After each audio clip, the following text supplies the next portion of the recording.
Some men are born to good luck. All they do pans out right. They are always successful with every venture, even at first try. All that falls to them is gain. The world may very likely not always think of them as they think of themselves. But do they care about the world? What can it know about how special these lucky people are?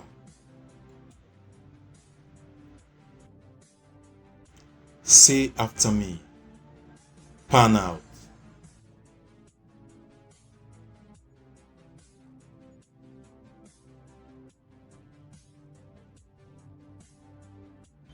Venture.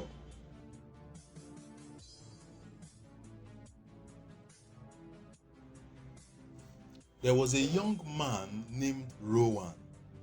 He liked to perform funny acts. He moved a part of his body here and another there. Sometimes it was his nose or any of his eyes. He made people laugh acting without saying a word. One of his early acts earned him the name Mr. Bean. He had a master called Gaius. Gaius loved Rowan. He loved him most amongst his servants because he was funny when he spoke. Gaius laughed more at Rowan's speechless acts, but amidst the slapstick, he thought Rowan to be foolish. He still loved him, though he was lazy also. Gaius didn't like Rowan's new name. He never called him Mr. Bean. He instead called him Funny. He thought the meaning fitted Rowan well. Rowan thought the name was just another way of saying funny. He would have thought differently if he had used a dictionary. Gaius called him Funny, but never wrote it that way. He spelt it as funny, but what would Funny care? Sometimes his master would tease him. He would pull his ear and whisper in it, "Funny the forever fool." Funny would give a chuckle and say, "I'm the forever funny folk." Funny was a lucky being. He was petite in the way a woman would be. He was carefree, gay, and always merry. He would never hold you to offense, no matter what you did against him. 7 long years he had worked hard for his master Gaius. At last he said, "Master, my time is up. I must go home and see my poor mother once more. Please, pay me my wages and let me leave." His master said, "You have been a good and faithful servant, Funny, so your pay will be handsome." Then he gave him a lump of silver as big as his head. Funny took out a glittering cloth material. He put the piece of silver into it. He threw it over his shoulder and jogged off on his road homewards. He dragged one foot after the other. As he went lazily on, a man came in sight. The man trotted gaily along on a horse. "Ah," said Funny aloud, "what a fine thing it is to ride on the back of a horse.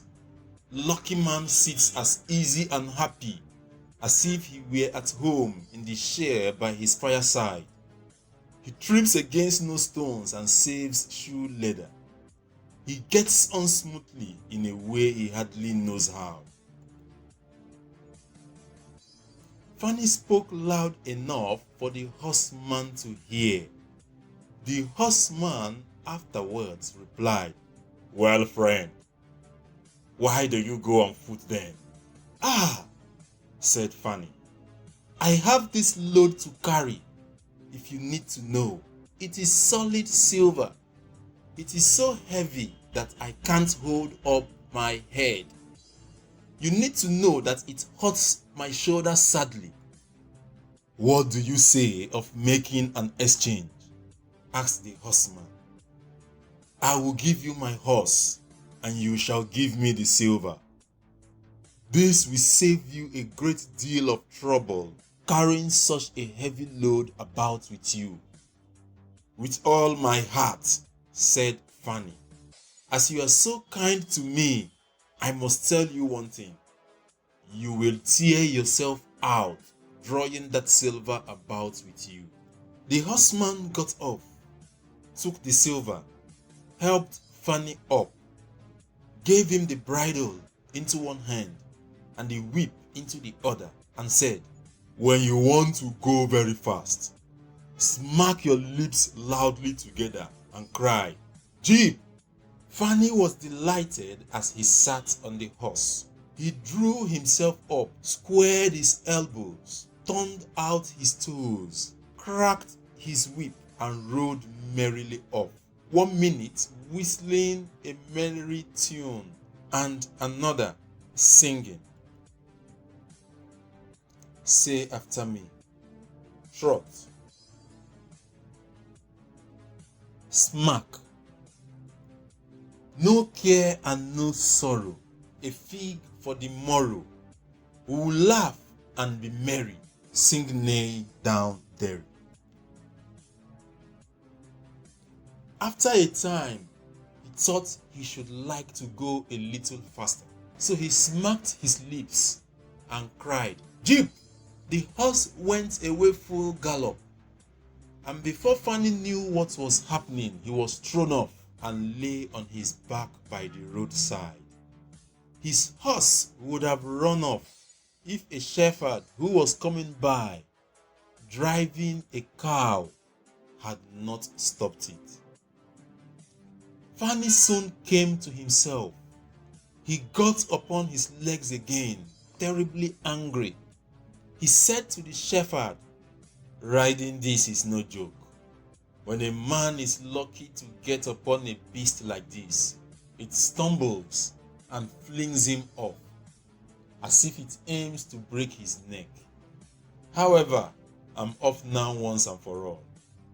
I like your cow much more than this smart beast that did this to me. He has messed my best coat in this puddle. It now smells terribly. One can walk along at one's leisure behind that cow. One can keep good company and have milk, butter, and cheese every day. What would I give to have such a prize?" "Well," said the shepherd, "if you love my cow already, I will change my cow for your horse. I like to do good to people, even though it comes to losing in the bargain." "Done!" said Fanny merrily. "What a noble heart you have!" The shepherd jumped upon the horse. He wished Fanny and the cow good morning and rode away. Say after me. Gallop. Bargain. Leisure. Fanny brushed his coat. He wiped his face and hands and rested a while. Moments later, he drove off his cow quietly. He thought he was extremely lucky to get away with the bargain. If I have only a piece of bread, and I certainly shall always be able to get that, I can, whenever I like, eat my butter and cheese with it. When I am thirsty, I can milk my cow and drink the milk. What can I wish for more? When he came to an inn, he halted, ate up all his bread, and gave away his last penny for a glass of wine. When he had rested, he set off again, driving his cow towards his mother's village. The heat grew hotter as soon as noon came on, till at last, as he found himself on a wide heath that would take him more than an hour to cross, he became so hot and parched that his tongue clave to the roof of his mouth. I can find a cure for this, he thought. I will milk my cow and quench my thirst. He tied her to a stump of a tree and held his leather cap to milk into. Hard as he tried, he could not find a drop. Who would have thought that this cow, which was to bring him milk and butter and cheese, was all the time utterly dry? Fanny had not thought of checking the cow. While he was trying his luck in milking, massaging and massaging, the beast began to feel uneasy. At last, it gave him such a kick on the head and knocked him down. Fanny lay there a long while senseless. Luckily, a butcher soon came by. He was driving a pig in a wheelbarrow. "What is the matter with you, my man?" said the butcher as he helped him up. Fanny told him what had happened, how he was dry and wanted to milk his cow, but he found that the cow was dry too. The butcher gave him a flask of ale. "There, drink and refresh yourself. Your cow will give you no milk. Don't you see she's an old beast? She's good for nothing but the slaughterhouse." "Oh my," said Fanny. "Who would have thought that I was unlucky and not lucky? What a shame to take my horse and give me only a dry cow. If I kill her, what will she be good for? I hate cow beef. It is not tender enough for me. If it were a pig now, like that fat gentleman you are driving along in that barrow, maybe I could do something with it. It would, in any case, make sausages." "Well," said the butcher, "I don't like to say no when I am asked to do a kind neighborly thing. To please you, I will change and give you my fine fat pig for the cow." "Heaven reward you for your kindness and self-denial," said Fanny. He gave the butcher the cow. He took the pig off the wheelbarrow and drove it away, holding it by the string that was tied to its leg. On he jogged, delighted. All seemed to be right with him. He had met with some misfortunes for sure, but he was now well repaid for all. How did it happen that at last he had ended with this traveling companion, he wondered, and ended that it was really nobody's business? The next man he met was a countryman carrying a fine white goose. The man stopped to ask what the time was. Fanny told him, but trust Fanny to make the conversation lead to further chat. He was always eager to say something extra to anyone who had ears. Fanny told him all his luck, how he had many great undeserved bargains, and how all the world was gay and merry with him, The countryman then began to tell his own story. He said he was going to take the goose to a christening. "Feel," said he, "how heavy it is, and yet it is only 8 weeks old. Whoever roasts and eats it will find plenty of fat upon it. It has lived so well."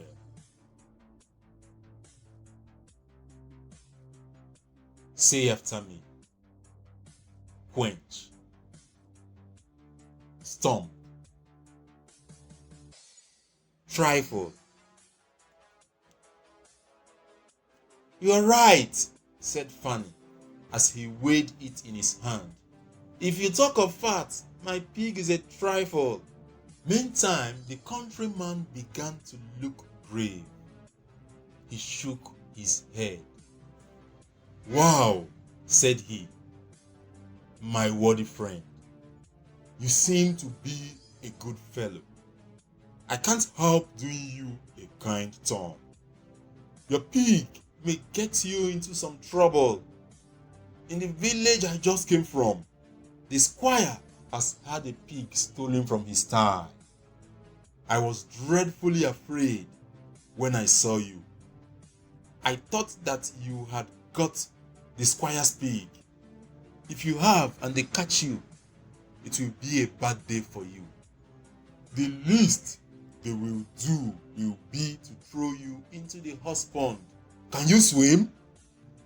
It is muddy and that's the least. I can see how you like to preen yourself." Poor Fanny was visibly frightened. "Good man," cried he, "please get me out of this impending trouble. I don't know anything of where the pig was born or bred, but he may be the squire's pig, who knows? You know this country better than I do. Take my pig and give me the goose." "I ought to have something better for this bargain," the countryman said. "I'm giving a fat goose for a stolen pig. It's not everyone that will do so much for you as that.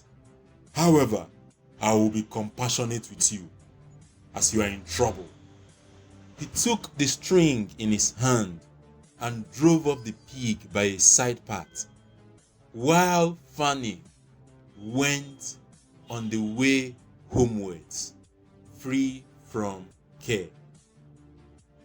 After all, Fanny thought, that chap is pretty well taken in. I don't care whose pig it is, but wherever it came from, it has been a very good friend to me. I have much the better bargain. First, there will be a capital roast. The fat will bring in goose grease for 6 months. And then I have all the beautiful white feathers. I will put them into my pillow. I am sure I shall sleep soundly without rocking. How happy my mother will be. Talk of a pig indeed. I prefer this fine, fat goose. As he came to the next village, he saw a grinder with his wheel, walking and singing. O'er hill and o'er dale, so happy I roam.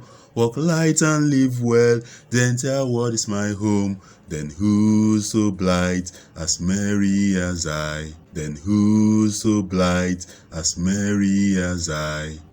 Fanny stood looking on for a while. At last he said, "You must be well off, Master Grinder. You seem so happy at your work."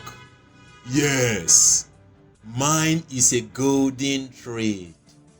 A good grinder never puts his hand into his pocket without finding money in it.